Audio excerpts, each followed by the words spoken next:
Kingdom and later. The fascinating thing is, this goes back to the lighting of a lamp so that they may glorify their own officials on a day of shining a lamp in the temple. So the theme is lamp divination in the temple with the living. This may be very well coming into play. In a lamp divination, the lamp causes those things which are above and those things which are below to appear. What we have here is, in order to obtain a vision, the petitioner in a lamp divination says, I am he who wakes. He immediately qualifies this by saying, he whose name is hidden in my heart.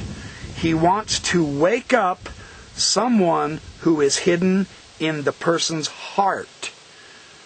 A figure that appears on the hypocephalus is invoked in the upper left corner. His name is Bibu, B-I-B-I-O-U. The figure of Osiris upon his boat of papyrus and faience, Isis being at his head, Nephthys at his feet, and the male and female divinities about him. This is what is described in a lamp divination text. So this very well could be used as a way of seeing the God. The petitioner is addressing the deities using a hypocephalus in the temple. Now that is intriguing, to say the least.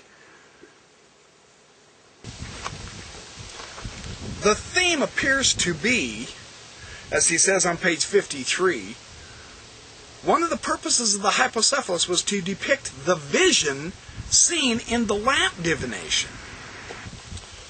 So there really does appear to be a genuine connection between divination and the hypocephalus. Isn't that interesting? And this involves a vision of deities in the temples, used for the living, not the dead. None of this may be funerary documents at all. In another study I will get to with some other videos, Dr. Guy presents dozens of chapters from the Egyptian Book of the Dead itself, numerous chapters that were used by the living in the temple during the liturgy. And various Egyptologists have noted this. This so-called funerary aspect of the Egyptian literature really may not be funerary. It may have been misunderstood for all this time. This is so fascinating. He says, another connection between divination and hypocephaly is also apparent in two dream summoning rituals that involve the use of a strip of linen placed at the head. Now this is of the living. These strips, the texts contain the use of a branch placed at the head. The branch is inscribed with astronomical figures indicating the zodiac. These texts may very well connect with hypocephaly because hypocephaly were also made of linen. This is so interesting because being made of linen and having to do with the zodiac and the astronomical aspects of the Egyptian universe is what the hypocephaly are. Some Egyptologists have noted they're basically a map of the universe, so to speak, used for the living, not the dead. This is so fascinating. He says this on page 53 also, about the linen connection. He also notes in this connection that one of the figures on the hypocephalus, the two-headed staff-carrying figure on the top, also appears on the Dendera zodiac as the planet Venus. Finally, notes on page 54, he says, the likely archaeological setting for the statue of the three-dimensional hypocephalus is the temple. And this indicates that the hypocephalus derives from the use by the living, not the dead. Because it was the living, of course, who inhabited the temples.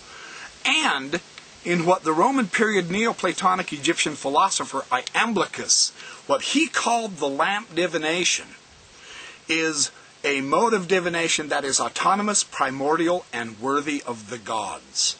This was their method of communicating with the gods in the temples, was using the hypocephalus as a lamp to see the gods. This is so fascinating. Hypocephali are definitely associated with chapter 162 of the Book of the Dead. And as it appears in some of the Rim inscriptions, the rubric to that text should be translating placing a flame or a lamp at the head of a glorified spirit, rather than under the head. Hypocephalus are thus, as a group of objects, misnamed. We now have non-round hypocephali that share archaeological placement, inscriptional formulae, and iconography with normal round hypocephalus. And these non-round hypocephali happen not to be round. They are used by the living in the temple contexts. These hypocephali are connected with lamp divination and perhaps astronomy. So what we have in the hypocephalus may very well represent what is seen in the lamp divination. And the point of the lamp divination is to have contact with the gods. Now this is my question. Is the hypocephalus a type or a form of an Egyptian version of the Urim and Thummim, where humankind uses gadgets, objects, to communicate with the divine? Because both objects have the same end goal: to meet the divine and learn what the divine wants us to know. And it's used by living people. And so, as Hugh Nibley pointed out so long ago, rightly so, the funerary literature of the Egyptians may not be funerary at all. It could have been simply adapted to their funerals, just like we do with our scriptures today. We quote scriptures at funerals, appropriately so, but that doesn't mean their original intent was funerary whatsoever. That just means that we quote the scriptures at funerals, but we use the scriptures in our everyday lives. It very well could be the ending of an old era and the beginning of a new era in understanding the ancient Egyptian religion. The documents we have in the Book of Abraham may not be funerary documents at all.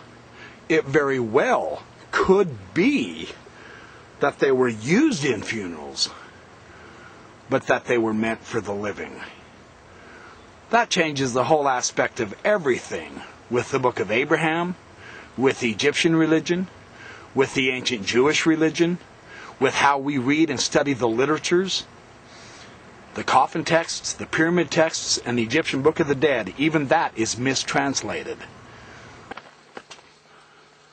Well, I'm out here in the beautiful forests, just up above Holly Gulch, up above High C, here in Idaho, High C Hot Springs. It's a beautiful forest. Got some ideas I want to share with you on John Gee's analysis of various... There's a good shot right there. Various ideas on the theme of the Egyptians using their literatures for temple texts. It's fascinating that the themes in the literatures these days, by the understandings of the Egyptologists, are that these are temple texts. The literatures, the Book of the Dead, is a mistranslation. It's supposed to be the book of the going forth by day. The literature is used by the living, not the dead. It's not funerary material at all. It can be adapted to that, but that doesn't mean its primary purpose is funerary whatsoever. I think that's a fascinating insight that the Egyptologists are now beginning to recognize. And John Gee's been carrying out some research for the last decade or so, showing the analysis of the literature shows that we have a new paradigm with which to read the ancient Egyptian religion material stuff.